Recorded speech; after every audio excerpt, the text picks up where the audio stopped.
Bismillahirrahmanirrahim. Assalamualaikum warahmatullahi wabarakatuh. Salam sehat dan salam sejahtera untuk semuanya. Alhamdulillah hari ini kita bisa kembali bersama di kelas ini. Dan yang akan saya sampaikan hari ini adalah untuk mata kuliah psikologi kehamilan, persalinan, nifas, dan BBL. Dan untuk pokok materinya adalah tentang adaptasi psikologis pada masa nifas. Baik, untuk beberapa menit ke depan silakan disimak materinya. Saya akan coba share screen materinya.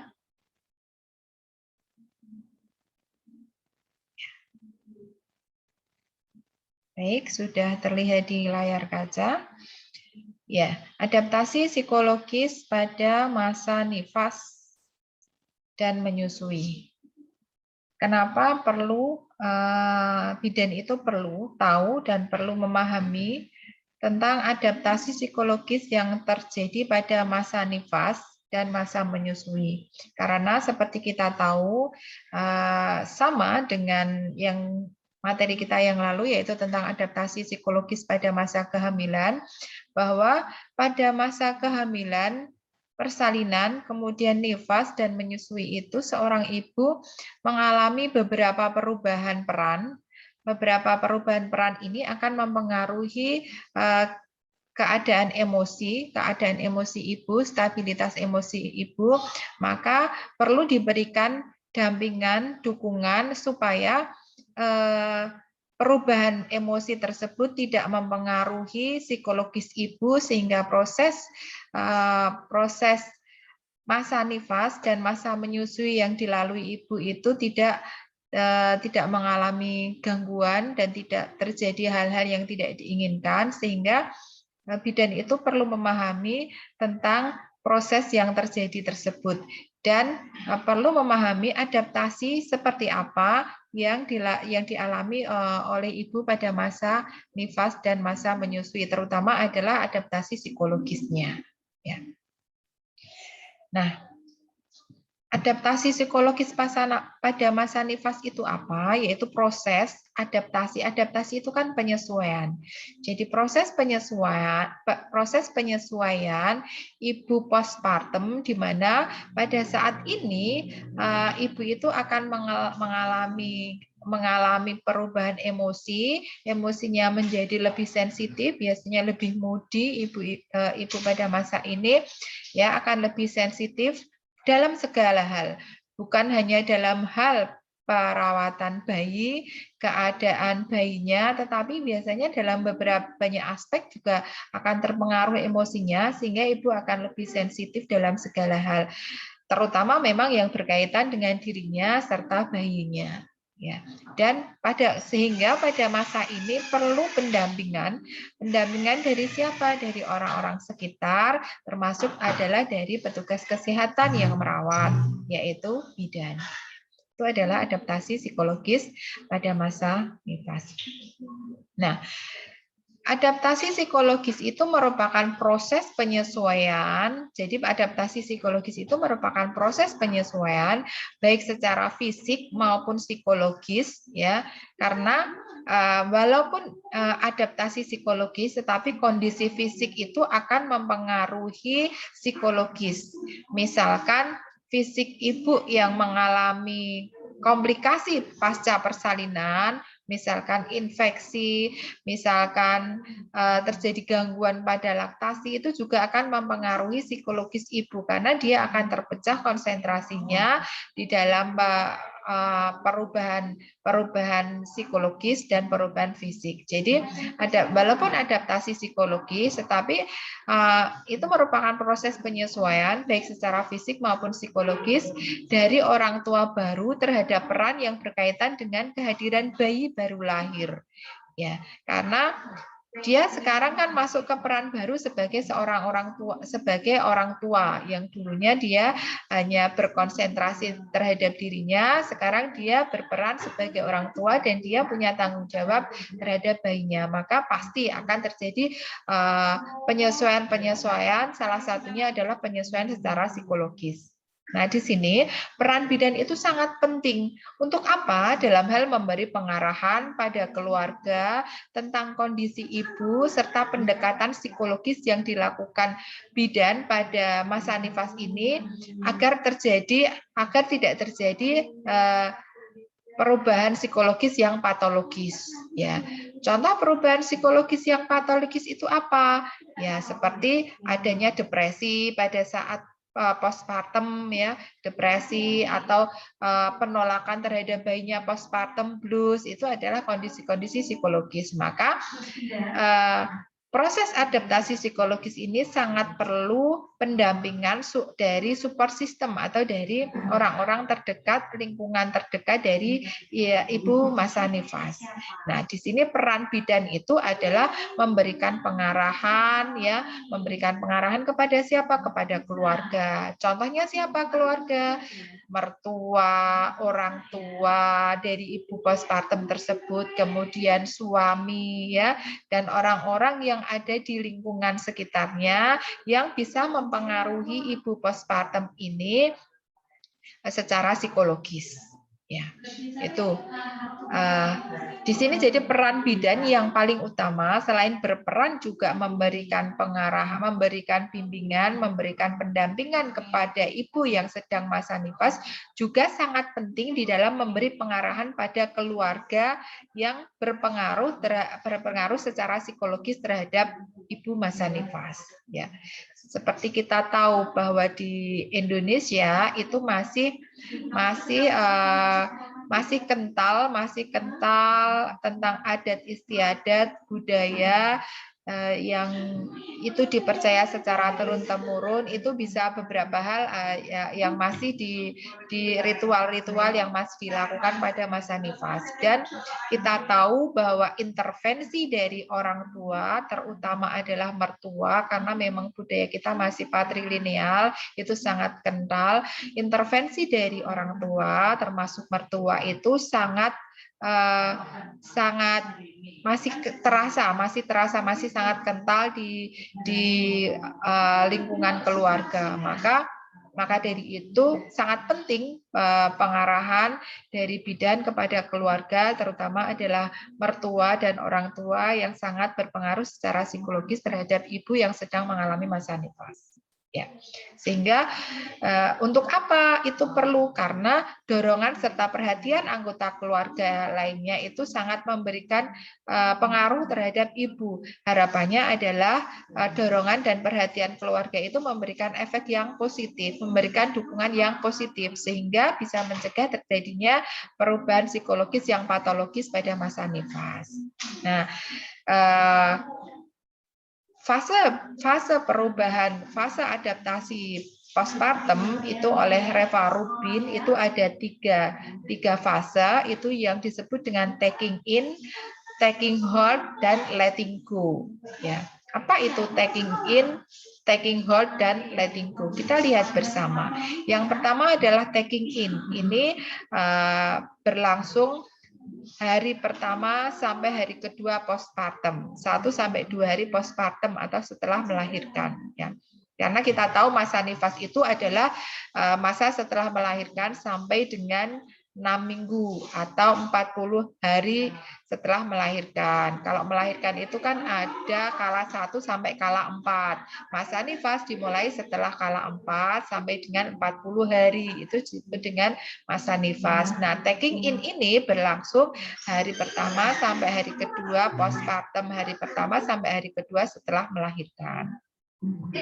Nah, pada saat ini adalah waktu refleksi bagi ibu-ibu postpartum itu cenderung pasif.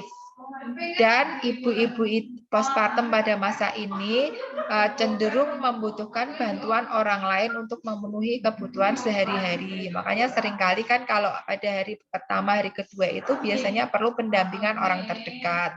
Misalkan adalah orang tua, mertua, suami. Karena memang fase ini 1-2 postpartum itu ibu postpartum itu cenderung pasif dan membutuhkan bantuan orang lain. Karena hal ini disebabkan karena ibu postpartum pada hari pertama sampai hari kedua itu mengalami ketidaknyamanan fisik setelah persalinan. Contohnya adalah masih mengalami nyeri perineum, ya mungkin mengalami hemoroid, ya atau mengalami nyeri setelah persalinan. Nah, sehingga adaptasinya ibu itu cenderung pasif, manut dan menurut dan sangat tergantung dengan orang lain karena memang kondisi fisiknya belum stabil dan masih tidak nyaman karena masih terpengaruh proses persalinan secara fisik. Nah, pada akhirnya biasanya ibu itu belum punya keinginan untuk merawat bayinya. Masih agak acuh terhadap bayinya karena masih terpengaruh oleh ketidaknyamanan fisik yang dialami oleh ibu tersebut, ya.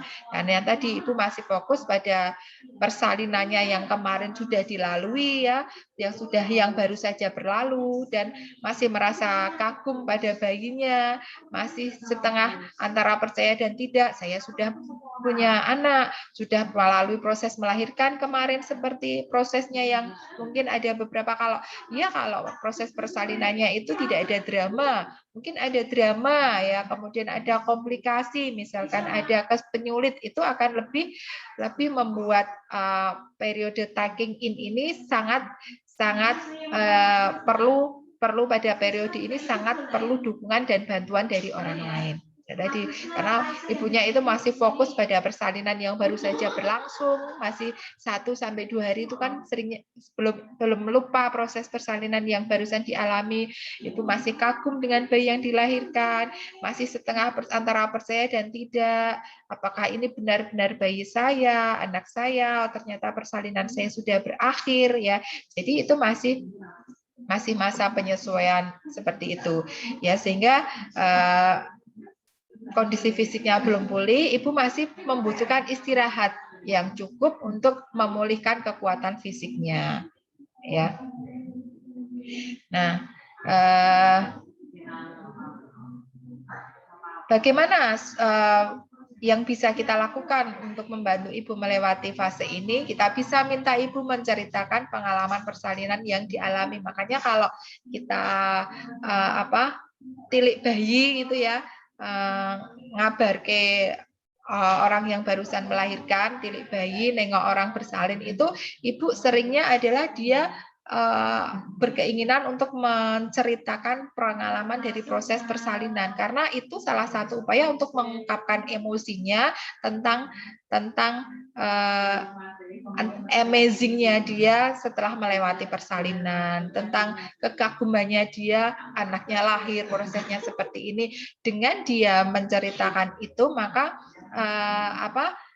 keadaan psikologisnya, emosinya, kalau dia sudah mengungkapkan apa yang dia pikirkan, makanya sudah tidak ada beban. Maka setelah periode taking in, harapannya nanti periode selanjutnya itu sudah tidak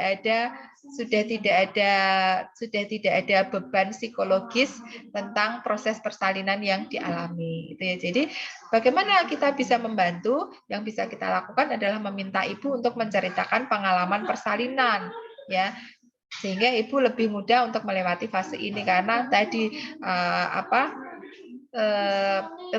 pikiran-pikirannya tentang persalinan, kemudian kekagumannya tentang persalinan yang barusan dilewati, dialami, kemudian antara percaya dan tidak bayi yang dilahirkan, amazingnya yang dia pikirkan itu bisa terungkapkan sehingga dia menjadi plong, sehingga pada tahap selanjutnya akan menjadi lebih mudah, Itu pada periode taking in, yaitu hari pertama sampai hari kedua postpartum. Selanjutnya ada taking hold, yaitu 3 sampai 10 hari postpartum. Nah, setelah melewati fase pasif yang 1 sampai 2 hari postpartum, maka ibu postpartum itu memulai fase aktifnya. Ibu masa nifas itu memulai fase aktifnya. Dimulai dengan ibu sudah bisa memenuhi kebutuhan sehari-hari dan bisa mengambil keputusan-keputusan terhadap apa yang dia alami, ya, karena sudah adaptasi fisiknya, sakitnya sudah mulai berkurang. Kalaupun masih sakit, dia sudah terbiasa dengan sakitnya, ya, sakit perineumnya, kemudian sakit setelah proses persalinannya, dia sudah mulai terbiasa, maka sudah mulai fase aktif, mulai bisa memenuhi kebutuhan sehari-hari, tingkat ketergantungannya terhadap orang lain itu mulai berkurang, ya.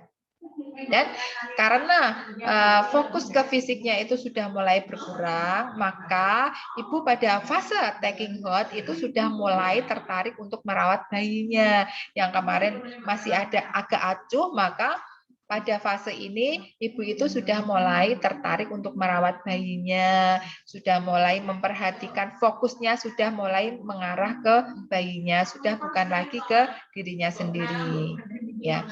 Nah, makanya pada fase ini ibu itu perlu diberikan penkes tentang perawatan bayi dan mempraktekkan dengan pengawasan dari bidan atau pengawasan dari orang yang lebih berpengalaman, contohnya untuk menyusui yang benar, atau bagaimana menyendawakan bayi, bagaimana memandikan bayi, bagaimana mengganti pakaian bayi, itu karena dia sudah mulai tertarik untuk perawatan bayinya, maka perlu diberikan pendidikan kesehatan tentang perawatan bayi. Kalau dia sudah mulai tertarik, ya, fase ini 3 sampai 10 hari, maka ketika kita memberikan penkes, maka akan lebih mudah dipahami oleh ibu karena dia sudah mulai tertarik dengan perawatan bayinya. Kalau kemarin hari pertama sampai hari kedua kita berikan penkes tentang perawatan bayi, cara memandikan misalkan, cara menyusui, cara menyendawakan, itu kurang maksimal diserap karena ibunya masih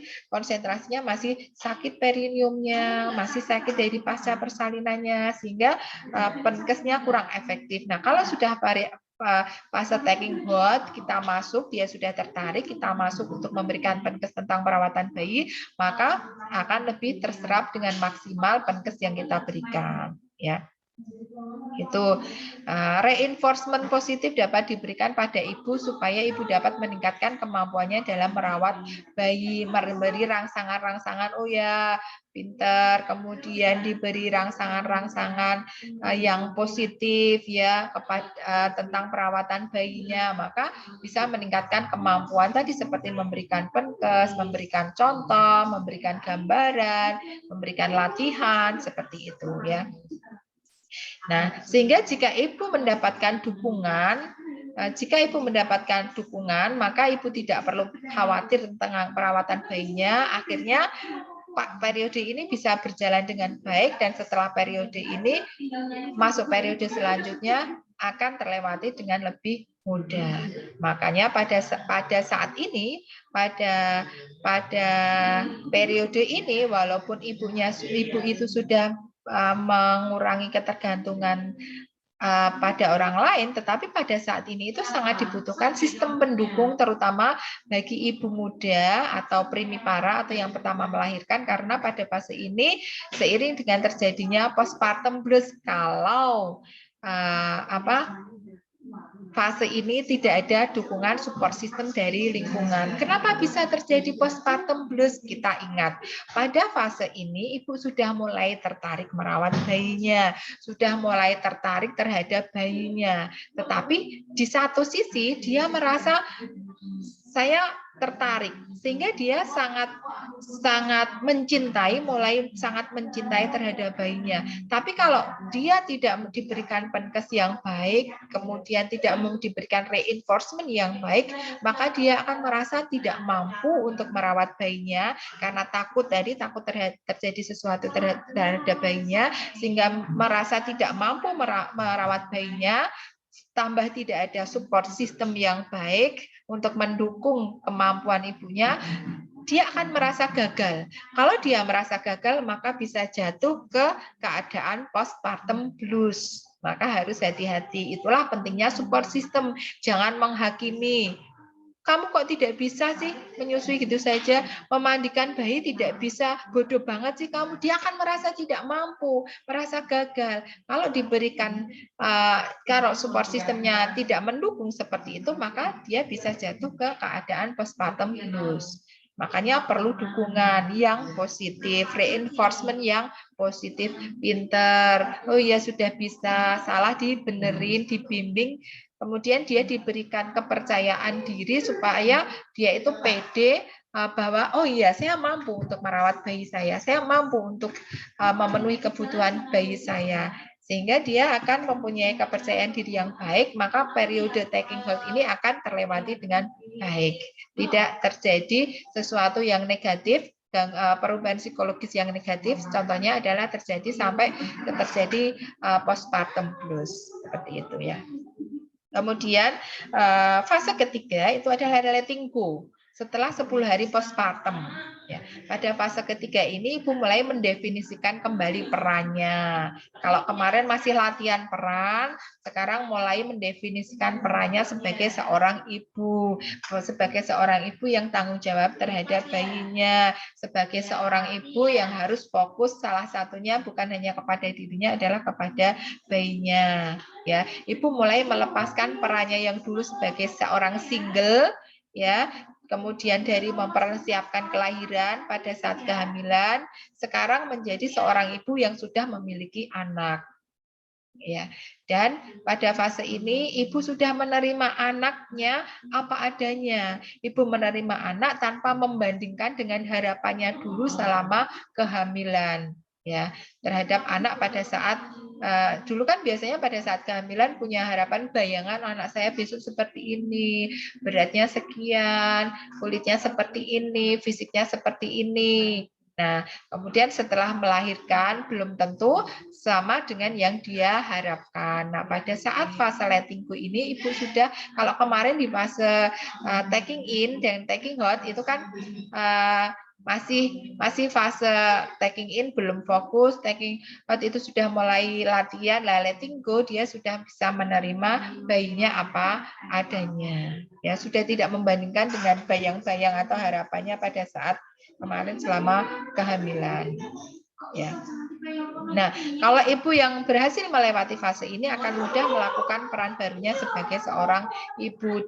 Ya tadi apa yang penting itu adalah support system, orang-orang di sekitarnya yang mempengaruhi secara psikologis tadi, yang bisa menentukan keberhasilan dari fase-fase tersebut. Nah, selain itu ada yang disebut dengan bonding attachment. Apa bonding attachment? Ya, kalau kita lihat secara harfiah, bonding itu kan ikatan, attachment itu sentuhan. Jadi bonding attachment itu apa?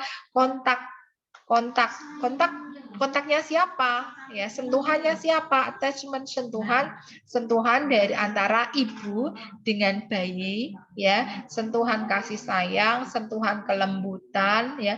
Sentuhan itu bisa diartikan secara harfiah, ibu menyentuh bayinya, menempelkan ibu bayinya kepada fisik bayinya ke fisik ibunya, sehingga terbentuk suatu ikatan, itu juga bisa ya. Tapi sentuhan itu juga bisa sentuhan secara emosi, sehingga membentuk ikatan. Ikatan apa? Ikatan antara ibu dengan bayinya, ikatan emosi, ikatan batin. Ya, itu bonding attachment. Ya, jadi ini ada banyak definisi dari bonding attachment. Ya, menurut Klaus and Kennel tahun 83, interaksi orang tua dan bayi secara nyata, baik fisik, emosi maupun sensori pada beberapa menit atau jam pertama segera setelah bayi lahir. Ya, kontak secara dini itu sangat menentukan ikatan batin antara ibu dan bayi kelak di kemudian, dan itu sangat mempengaruhi proses adaptasi psikologis yang tadi sudah saya sampaikan. Ya, jadi bonding attachment, sentuhan baik fisik, emosi, sensori antara ibu dengan bayi yang akan membentuk ikatan antara ibu dengan bayi yang terjadi pada menit-menit pertama, jam pertama setelah melahirkan, dan itu akan berpengaruh pada proses adaptasi psikologis ibu yang tadi ada beberapa fase tadi. Ya. Tuh, ada juga yang mengatakan bahwa dimulainya interaksi emosi sensorik fisik antara orang tua dan bayi segera setelah lahir, yaitu bonding attachment, ikatan yang terjalin antara individu yang meliputi pencurahan perhatian, hubungan emosi, keakraban, trust antara ibu dengan bayi yang disebabkan karena adanya bonding tadi. Itu ya. Itu. Jadi bonding attachment adalah kontak dini secara dini pada menit-menit pertama, jam-jam pertama setelah melahirkan, baik secara langsung fisik maupun emosi antara ibu dan bayi setelah proses persalinan. Ya, ini dimulai pada kala tiga setelah bayi lahir sampai dengan postpartum. Ya, dan itu akan mempengaruhi adaptasi psikologis yang akan dialami oleh ibu setelah melahirkan. Nah, tahap-tahap bonding attachment itu ada yang pertama adalah perkenalan.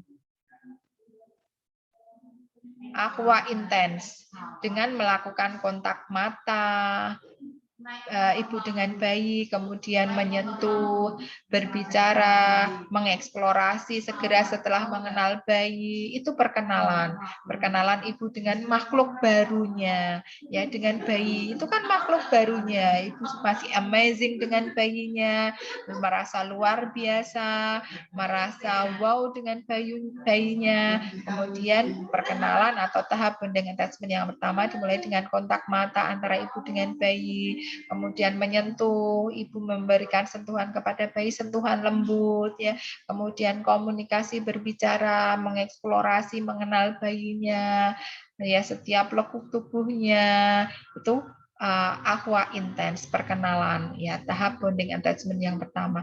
Kemudian setelah aqua intens ada bonding, keterikatan, oh ini anak saya, bayinya juga merasa oh itu ibu saya. Makanya kalau bayi itu kalau sudah ada attachment, keterikatan, biasanya lihat mencium aroma ibunya itu dia sudah oh ibunya datang, tertarik, sudah nangis, dia sudah rewel, minta digendong, pengen dipeluk, ya, pengen netek, itu padahal belum melihat, bayi belum melihat, tapi ketika dia sudah mencium aroma ibunya, sudah merasakan kehadiran ibunya, maka bayi akan memberikan reaksi atau respon, misalkan menangis, merengek, itu karena sudah adanya keterikatan. Sama dengan ibunya juga seperti itu, ya.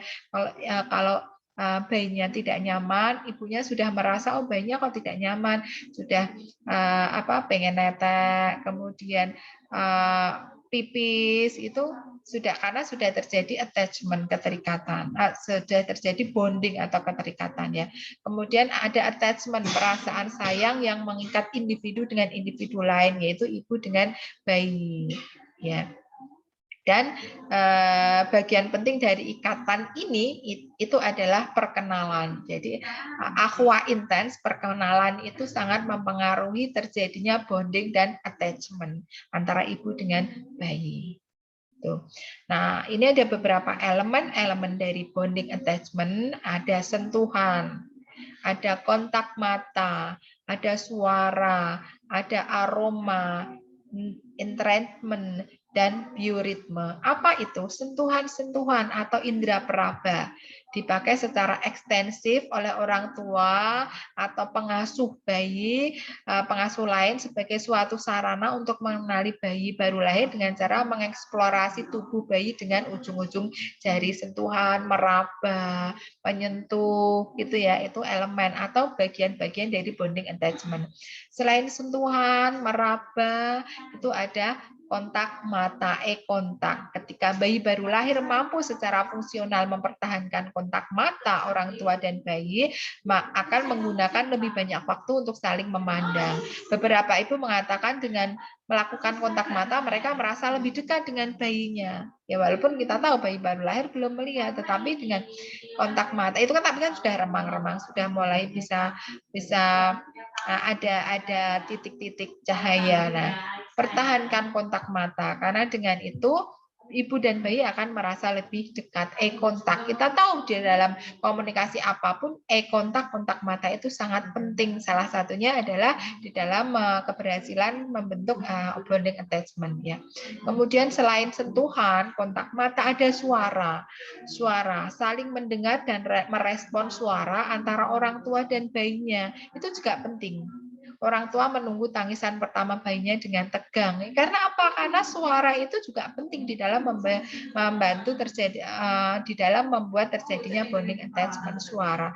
Ya biasanya bayi belum melihat ibunya, ketika mendengar suara itu sudah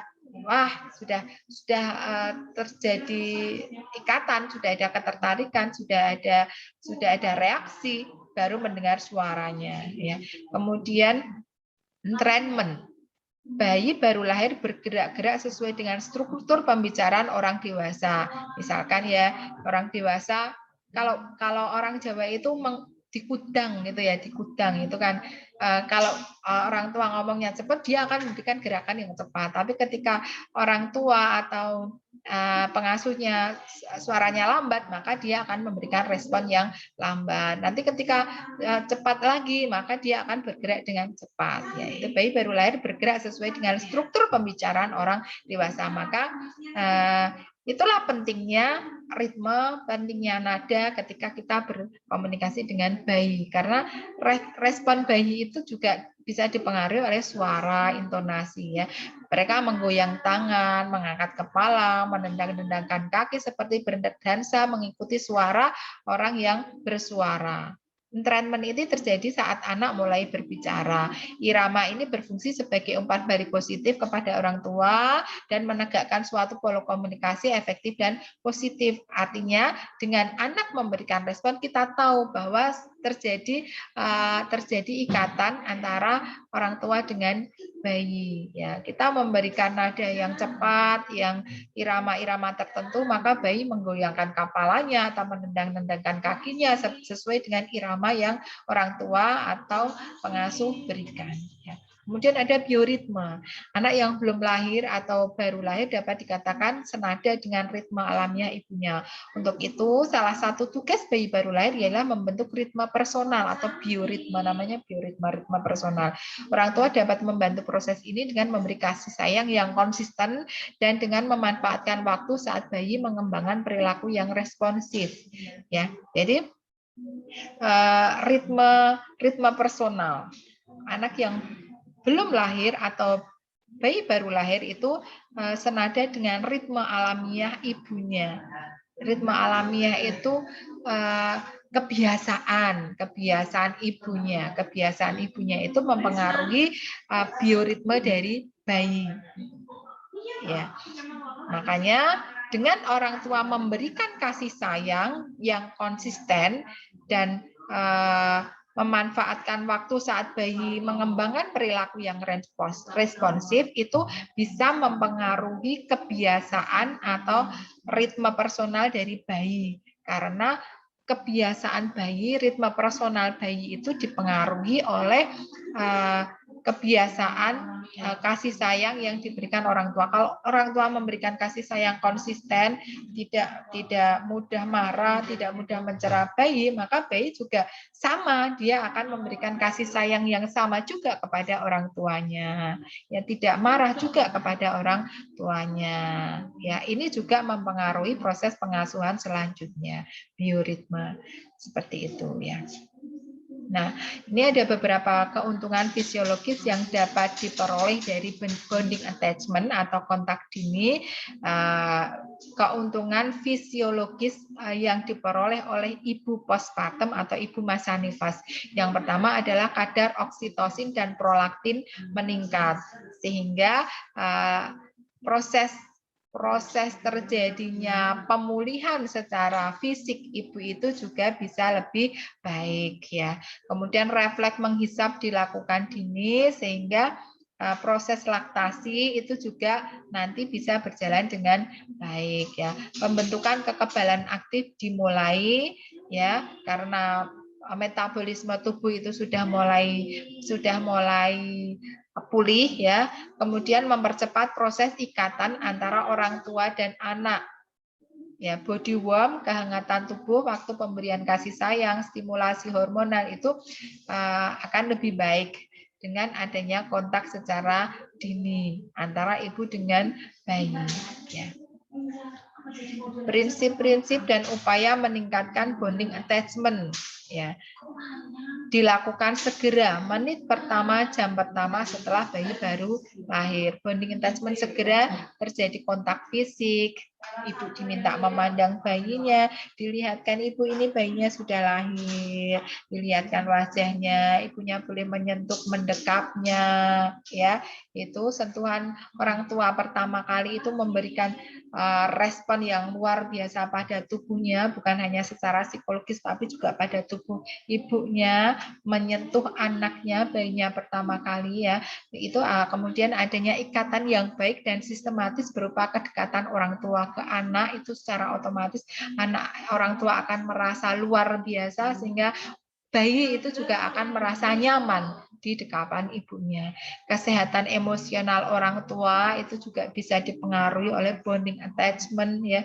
Dia akan merasa amazing, merasa luar biasa, merasa hebat, merasa mampu ya. Terlibat pemberian dukungan dalam proses persalinan, persiapan PNC sebelumnya itu juga mempengaruhi keberhasilan bonding attachment ya. Kemudian adaptasi itu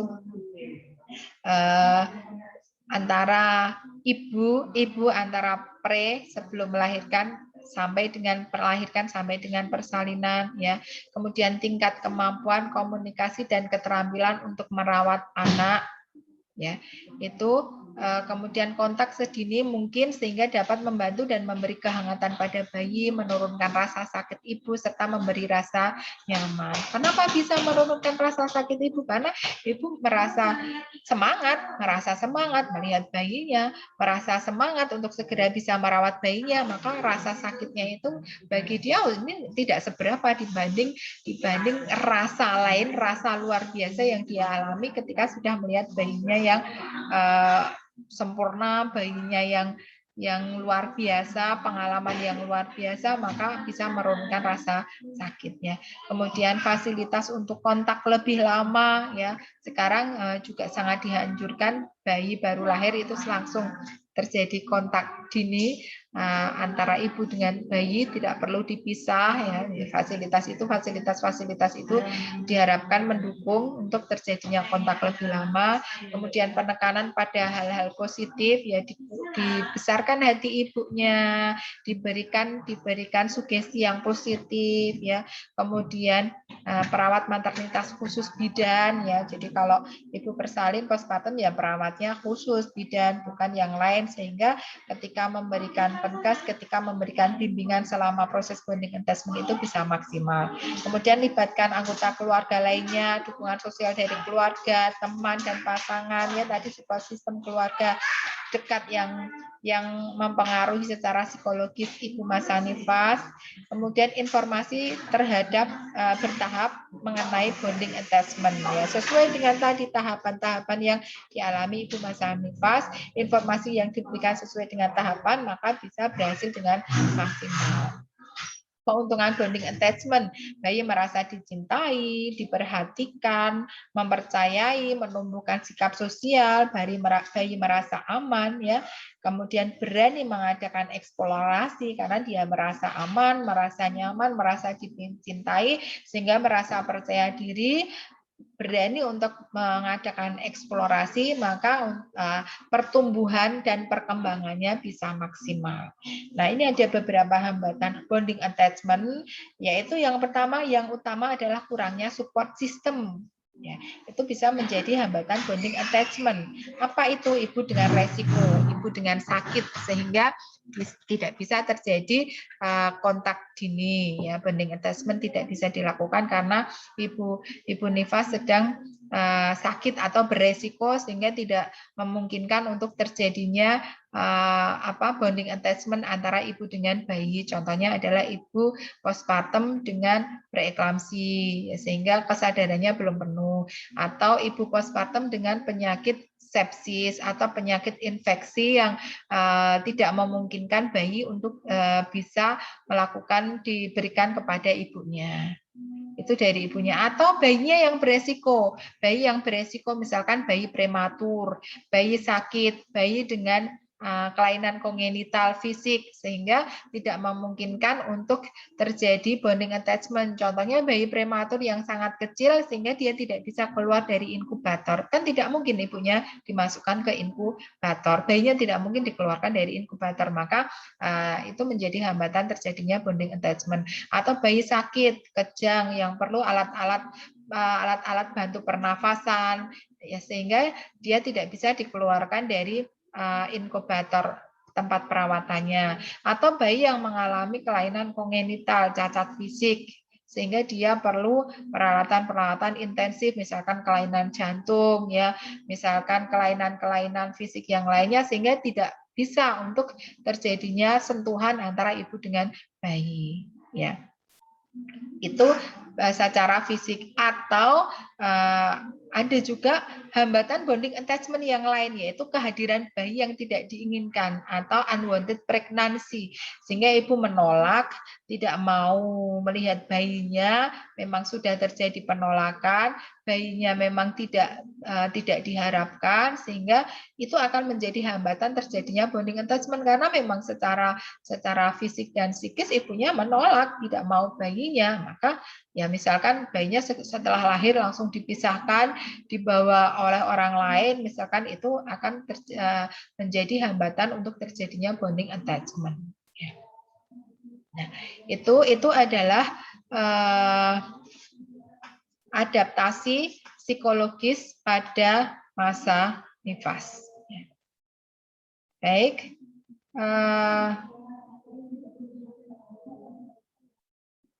Itu materi hari ini tentang adaptasi psikologis pada masa nifas. Semoga yang saya sampaikan tadi bermanfaat. Sampai ketemu lagi untuk materi-materi selanjutnya. Terima kasih, saya akhiri. Wassalamualaikum warahmatullahi wabarakatuh.